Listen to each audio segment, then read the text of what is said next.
Senin adın çekiləndə ürəyim fərqli döyünür. Elə bilirlərin yorğunluğunu sinəmdən götürür. Sənin gözlərinə, o gözlərə baxanda içimdə bir uşaq sakitləşir. Bir kişi isə yenidən nəfəs almağa öyrəşir.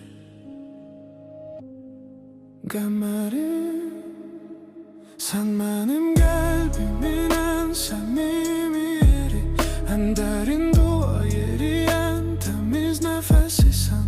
Hər toxunuşunda bir dünya sakitləşir.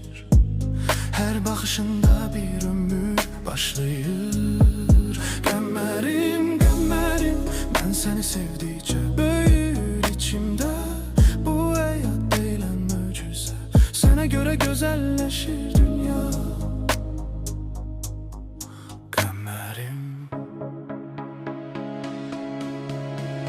Sen yorulsan, çiğin olmağa hazıram.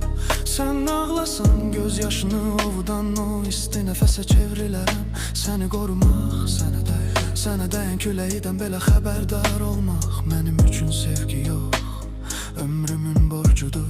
Sen güləndən nəfəsim yüngülləşir, əlini tutanda zaman dayanır. Sen varsan deyə Qəmərim, mən bu dünyada heç vaxt tək qalmaram. Səni Tanrı mənə bir səbəb kimi göndərib.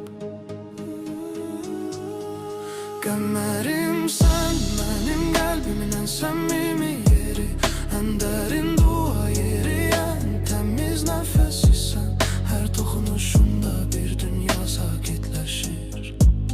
Hər baxışında bir ömür başlayır. Qəmərim, mən səni sevdikcə böyüyür içimdə.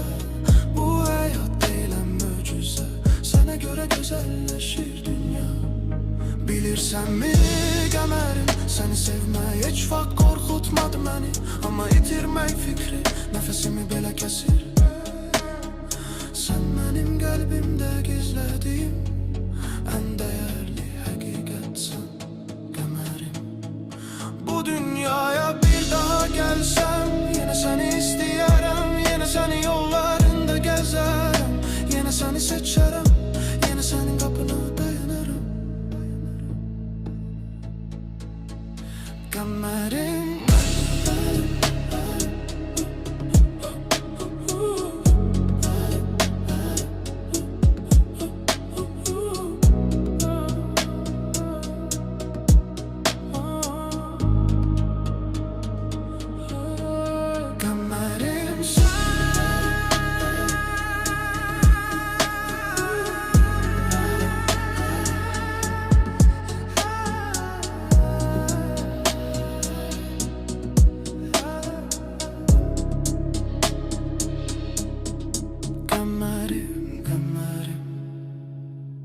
sen mənim taleyimdə yazılmış ən